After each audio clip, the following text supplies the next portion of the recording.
Mehdi Ben Abdeljalil, bonjour. Bonjour Eva. Vous êtes le fondateur de l'ONG Amal Biladi qui vise à accompagner le développement des territoires ruraux ou enclavés du Maroc à travers une académie rurale d'excellence. Ce projet est lancé en 2020, stoppé net par le Covid, puis relancé en 2023 avec un projet pilote dans 3 villages du nord du Maroc. Est-ce que vous pouvez, pour commencer, nous présenter dans les grandes lignes ce projet?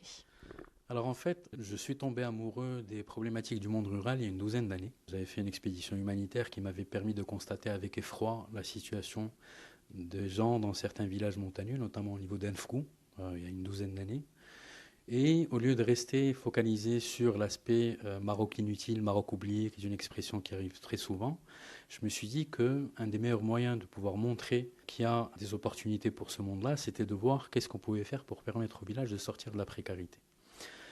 Il m'a fallu un petit nombre d'années pour pouvoir enrichir mon expérience et c'est comme ça que ML Biledi est né grâce à un certain nombre d'experts marocains extraordinaires qui m'ont permis de pouvoir dessiner une approche qui allait juguler aspect social extrêmement important pour pouvoir permettre aux gens de sortir de la précarité et aspect économique pour pouvoir sortir de l'assistanat et montrer à ces gens-là qu'eux-mêmes sont porteurs d'espoir. Et c'est entre autres un des qualificatifs du nom de ML Bileti. Donc cette ONG qui a pour projet central cette académie rurale d'excellence dans 3 villages dans le nord du Maroc.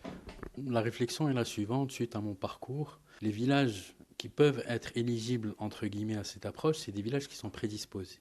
Parce qu'il y a une volonté, parce que la femme est mise en avant. Aujourd'hui, on ne le dit pas assez, la femme est la clé du monde rural. Et pour pouvoir permettre à ces villages-là de pouvoir sortir de la précarité, au-delà des problèmes structurels sociaux que l'association va résoudre avec un certain nombre de partenaires, il est important de pouvoir déclencher un processus économique. D'où la raison d'être de l'Académie rurale d'excellence, qui a déjà commencé à identifier un certain nombre de partenaires intéressants au niveau nord, dans les 5 secteurs d'activité qui sont écotourisme, éco-construction, produits du terroir, agroécologie et artisanat. Et donc, la première action qu'on va faire, Inch'Allah, dans les prochaines semaines, c'est une formation en éco-construction pour pouvoir délivrer une sorte de certificat de maître artisan en éco-construction. Puis, cette première coopérative qu'on va accompagner dans le temps va construire une première maison d'hôtes. Et au fur et à mesure, il y a un certain nombre d'autres actions qui seront orientées à travers l'Académie rurale d'excellence et l'entreprise qui, elle, se chargera de faire la promotion de l'écotourisme. Et donc tout ce projet-là est censé prendre son envol en 2023 et en septembre arrive le séisme où vous vous mobilisez immédiatement. Pourquoi et comment votre action se met en place sur place au tout début? Quand il y a eu le tremblement de terre, j'ai passé une très très mauvaise nuit parce que ça a réactivé en moi tout un tas d'émotions et de sentiments que j'avais vécu 12 ans avant, quand au détour d'une première expédition humanitaire, c'était des dizaines de bébés qui étaient morts de froid, au lieu de un, tel qu'on l'avait appris dans les médias. Entre autres choses qui ont fait que je décide de m'impliquer pour cette cause-là. Ce qui est beau, c'est que avec mon bureau, on a pris la décision d'intervenir. On a décidé aussi, grâce au soutien d'un de nos partenaires, de repousser le projet du Nord et d'avoir une aide d'urgence qui nous a débloqué immédiatement. Et à partir de là, les décisions qu'on a prises effectivement, c'était une opération de soutien psychologique qui pour nous était primordiale et on a eu la chance de faire une très très belle action avec une ONG internationale qui s'appelle l'Art de Vivre, qui est une spécialité dans tout ce qui est séisme, guerre et inondation. Donc on a pu être accompagné par le champion mondial de l'évacuation d'émotions à travers ce type d'événements graves. On a reçu des dons extraordinaires de l'étranger, de France, Canada, pour pouvoir acheminer du matériel médical, des fauteuils roulants, des béquilles, des tentes, des sacs de couchage, des couvertures qui ont bénéficié à 5000 personnes. Et on a discuté très rapidement avec les différentes administrations concernées pour pouvoir avoir les autorisations de dédouanement, sortir le matériel de Tanger et les acheminer directement et les distribuer directement aux populations concernées. Et puis, il y a 2 choses qui nous interpellaient. La première, c'était l'habitat temporaire, parce que 400 000 personnes sous les tentes, c'est effroyable à voir sur le terrain. La chance qu'on a eue, c'est qu'on a rencontré un monsieur extraordinaire qui s'appelle Elie Moyal, qui a pu réfléchir assez rapidement à une solution écologique qui s'appelle la Nouella. Et aujourd'hui, on est très fiers d'arriver à pratiquement 50 Nouella qui concernent à peu près 250 personnes qui sont sorties de tentes. Ce qui, entre parenthèses, est ridicule par rapport à l'impact global, mais ça reste quelque chose d'important qui est démultipliable. Et on a un objectif, Inch'Allah, d'arriver à une centaine. On a eu des ambitions de reconstruire un village. Et on a fait appel à une consultante, Kenza Belhnesh, qui a un parcours académique extraordinaire, parce qu'elle a fait le STP, après elle a fait un master en éco-construction et un doctorat en architecture de terre. Et donc, elle nous a permis de prendre conscience très rapidement qu'on ne pouvait pas reconstruire un village, parce qu'il y avait trop de choses compliquées. Donc on a décidé, dans l'un des 3 villages, en l'occurrence le village Tejgelt, on a demandé à une jeune fille de quoi est-ce que vous avez besoin. Et elle a eu une réponse qui nous a laissé pantois, à savoir on aimerait avoir un endroit avec internet et de la lumière pour travailler. Ce qui est beau dans l'histoire qui est encore en cours, c'est qu'on a obtenu un terrain. Donc Amel Biladi aujourd'hui est propriétaire d'un titre, un petit terrain de 700 mètres carrés, mais pour nous la symbolique elle est belle parce que ça nous permet de consolider, de pérenniser ce projet-là dans le temps et de ne pas avoir le risque à ce qu'il soit mal entretenu ou récupéré par quelqu'un. C'est des choses malheureusement qui arrivent. Ce qui est très beau aussi, c'est qu'on a eu la chance de signer un contrat avec Aziza Chaouni, qui est une architecte marocaine extraordinaire, qui a été primée à 2 reprises à New York et à Paris pour un premier projet antisismique qu'elle avait fait à Talat Niaroub. Donc pour nous, c'est une fierté et un honneur de pouvoir travailler avec elle. Et ce qui est encore plus beau dans cette histoire, c'est que ce projet-là va pouvoir servir de vitrine pour faire des choses dans la région, et même pour le projet du Nord, parce que quand Aziza a vu notre approche et notre réflexion au niveau développement, elle nous a clairement signifié qu'elle voulait travailler avec nous sur le Nord, et donc ça nous permet de pouvoir continuer, Inch'Allah, sur cette lancée.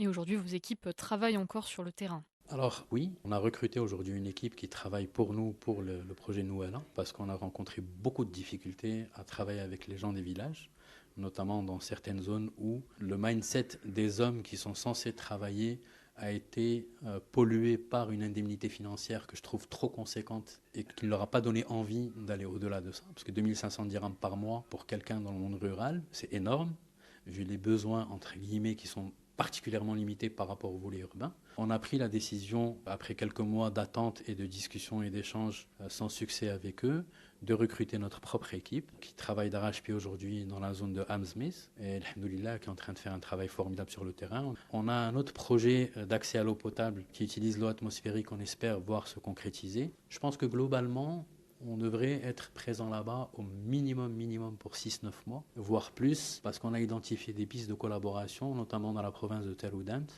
où on a une association très intéressante avec laquelle on est en train de discuter pour pouvoir entériner un projet qui ressemblerait à ce qu'on va faire, Inch'Allah, dans le Nord.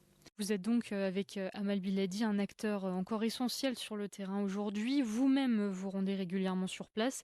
Outre votre action, où en est la reconstruction aujourd'hui dans les zones sinistrées?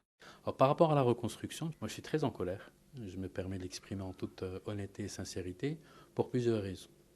La première raison, c'est que le niveau de reconstruction est encore extrêmement loin de ce à quoi on aurait pu s'attendre. On ne communique pas assez par rapport à ça, et parce que on n'a pas la décence de se poser des questions et de se dire honnêtement, ok, on a agi dans l'urgence, on a pris des décisions.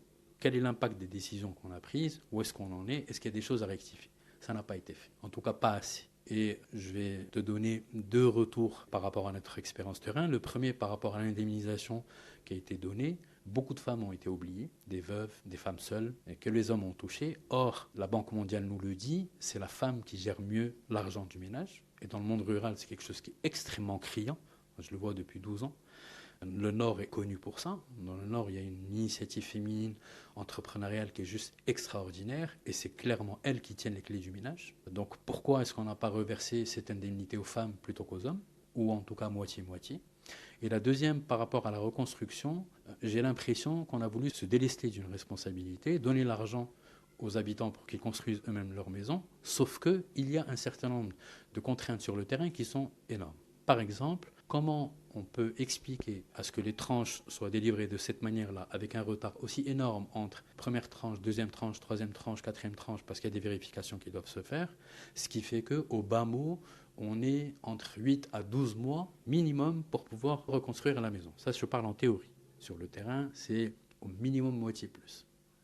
Ensuite, dans un village, l'indemnité maximale de l'État qui a été donnée par les gens. Rappelons-le que l'indemnité de l'État, c'est l'indemnité qui vient de la générosité des Marocains, des partenaires, des pays étrangers. Ce n'est pas l'État qui a puisé dans une caisse. On le sait, c'est tout l'argent qui a été reçu sur le compte dédié.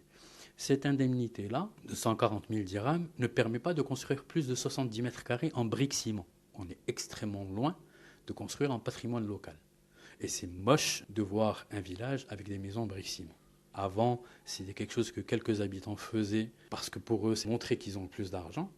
Mais de voir aujourd'hui, dans des villages ruraux montagneux qui sont habitués à construire en pierre-terre, voir des maisons en briques-ciment, c'est pas joli, pour ne pas dire autre chose, c'est moins isolé.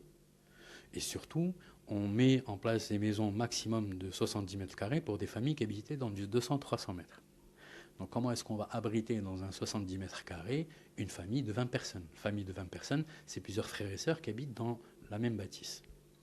Ensuite, on a aujourd'hui quelque chose qui n'est pas joli à voir, c'est les gens qui vendent les différents matériaux dont on a besoin pour la maison, qui se font de l'argent au fur et à mesure en augmentant leur prix. Ensuite, il y a autre chose qu'on n'a pas pris en considération, c'est que quand on achète les briques, il faut les transporter dans la maison. Et c'est un coût qui n'est pas intégré. Autre chose, quand l'entrepreneur vient pour dire « je vais vous enlever vos déblais », il n'enlève pas plus de 70 mètres carrés de déblais. Et la liste est extrêmement longue. Moi, ce qui me fait extrêmement mal au cœur aujourd'hui, c'est à Rabat, au niveau du Parlement, au niveau d'un certain nombre d'instances, on a versé des indemnités et on est très fiers de ça. Ce n'est pas les leurs, donc c'est super facile. À la rigueur, s'il y a une administration aujourd'hui qui a fait le job, et je le dis crûment par rapport au process de reconstruction, c'est le ministère de l'Intérieur, parce qu'ils ont fait en sorte d'harmoniser au maximum le process de distribution de l'argent. Par contre, les autres, je ne vois pas de quoi ils pourraient se gargariser, si ce n'est d'aller sur le terrain et voir dans leur propre circonscription où est-ce qu'on en est et est-ce qu'on peut corriger. Donc voilà, je suis un peu cru par rapport à ça. Mais quand je vois dans les villages où on intervient, sur le chemin, on voit une situation qui est similaire partout. Je pense qu'au bas mot, on en a pour une grosse année encore de gens qui sont hors de leur maison. Je ne sais pas comment on va héberger les membres des familles qui ne vont pas rentrer dans les 70 mètres carrés. Je ne parle pas des problèmes d'eau. Nous, on a fait une opération test dans un village, à Chichawa, où on s'est rendu compte que entre 40 et 60% des infrastructures souterraines qui avaient été financées par des ONG de la source de la montagne aux maisons détruites, l'eau remplie de terre et de calcaire, 90% du village des problèmes de calcul rénaux, et le seul moyen qu'ils ont trouvé pour enlever ça, entre guillemets, c'est de l'eau de Javel. Donc on est dans une situation qui est gravissime sur le volet sanitaire et je n'ai pas l'impression qu'il y ait des gens qui s'inquiètent par rapport à ça. Voilà.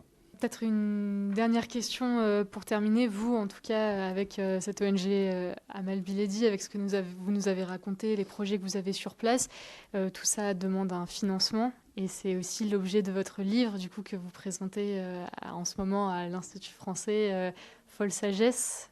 Chaque village est une source d'espoir.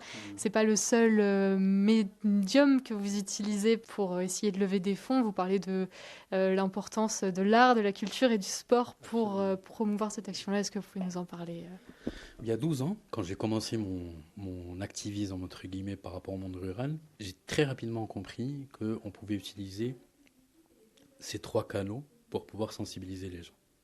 Et aussi parce que c'était plus pertinent et plus intelligent de montrer de jolies choses plutôt que de faire du misérabilisme parce qu'on est fatigué de voir des choses tristes, etc. Donc j'ai produit un clip à l'époque qui s'appelle Atfal Jibel, qui m'a permis de lever près de 200 000 dirhams, qui avait permis à l'association avec laquelle j'étais à l'époque de rénover une école. J'ai organisé un événement sportif avec Hicham Arazi, le comédien Eko, mon cousin Nasser qui avait escaladé l'Everest. C'était un match de tennis juste incroyable qui était arbitré par un comédien et qui m'avait permis de financer un terrain de sport en montagne. Et au fil de l'eau, quand j'ai décidé de faire Folle Sagesse, d'abord c'est quelque chose que j'aime faire, j'aime écrire, c'est mon 2e livre, il y a un 3e en cours. Et j'ai voulu tester. Je me suis dit, on va voir ce qu'un bouquin qui raconte un parcours. Il n'y a pas beaucoup de présidents d'associations qui sont sur le terrain et qui écrivent aussi. Donc ça aussi, c'est interpellant pour les gens. Qu'est-ce que ce bouquin va pouvoir mobiliser et lever? Et je me suis rendu compte que c'était un moyen extraordinaire de sensibiliser les gens. Parce qu'il y a des gens magnifiques qui ont acheté, entre guillemets, le bouquin à 10 000 dirhams, à 400 $, à 100 €, à 2 000 dirhams, à 3 000 dirhams, à 6 000 dirhams. C'est des gens qui achetaient la cause et ce que défendait le livre. Et pour moi, quand on combine art, culture, sport avec solidarité, c'est un impact qui est juste magnifique. El Mahdi Ben Abdel Jalil, merci beaucoup pour ces mots et ce récit. Vous êtes, je le rappelle, fondateur de l'ONG Amal Biladi qui se mobilise encore aujourd'hui sur le séisme dans la région d'Al Haouz. Merci d'avoir été avec nous. Avec plaisir.